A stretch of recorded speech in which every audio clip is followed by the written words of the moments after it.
Oh, natakam kayo, no? Madali lang to.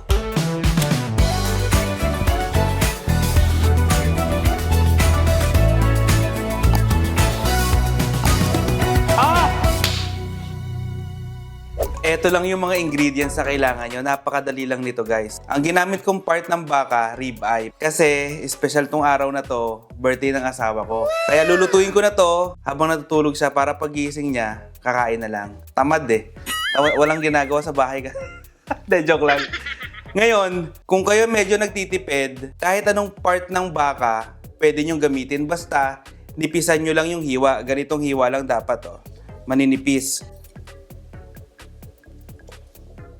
Yan, mga ganyang hiwa lang dapat. Okay?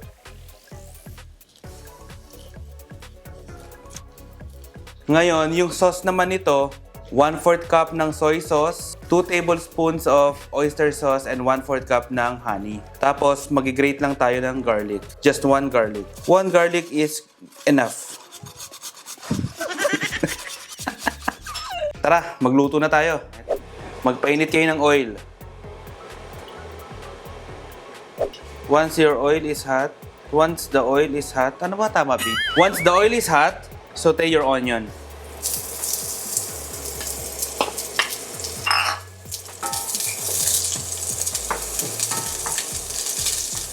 Habang ginigisa nyo, ilagay nyo na tong beef. Ilagay nyo na tong beef. Yan. Line up nyo dyan.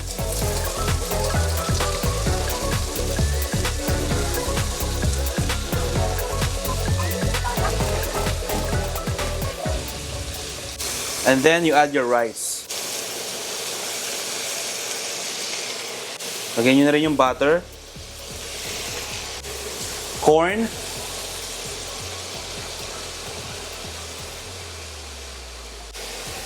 Kasi lang natin, lagyan natin dito konti.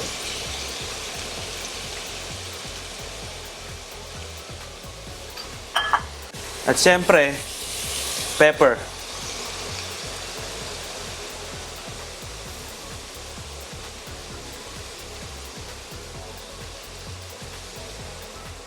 Now you can add the sauce.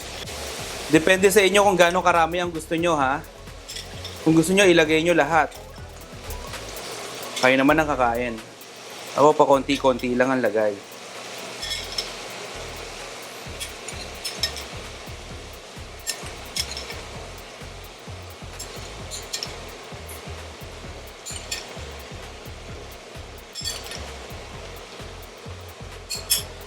Balik-tarin ko na.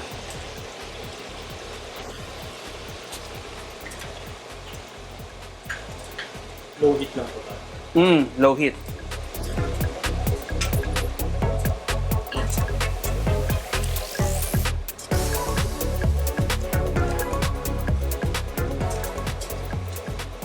Tapos maglagay kayo ng spring onion.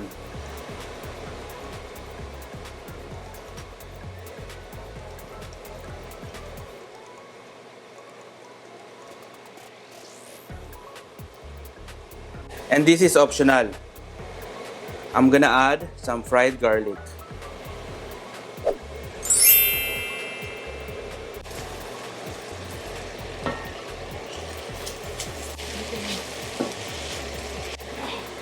Guys, yung luto ng beef, depende sa doneness na gusto nyo, ha.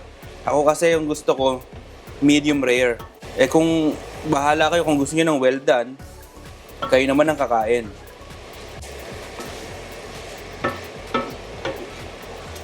Kapag nahalo nyo na maigi, ilagay nyo lang sa medium to high heat ng mga 1 to 2 minutes.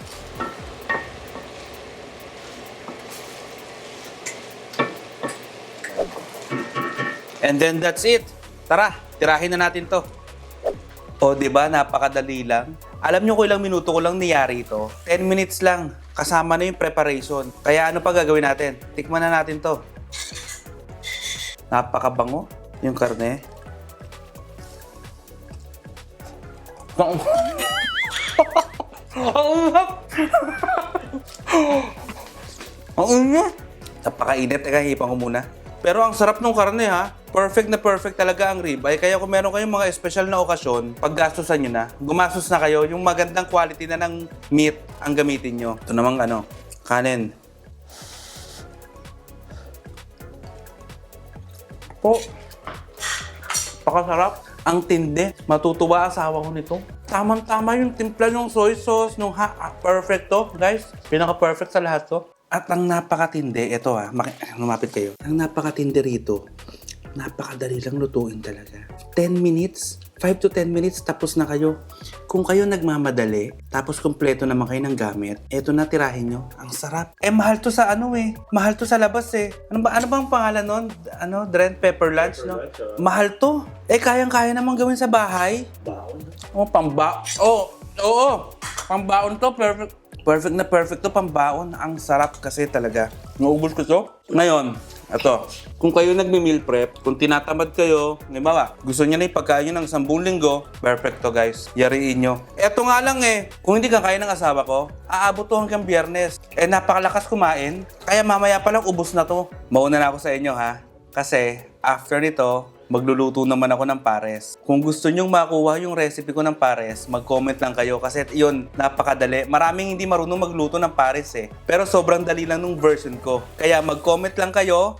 At kung nagustuhan nyo tong video na to, i-like nyo na, i-share nyo na at mag-subscribe na din kayo. Lagi nyong tatandaan guys na ang luto, mas sumasarap yan kapag pachamba-chamba lang. Paano? Next week ulit. Muna na ako sa inyo. Lagi yung nakakalimutan to. Mainit, tiniis ko lang.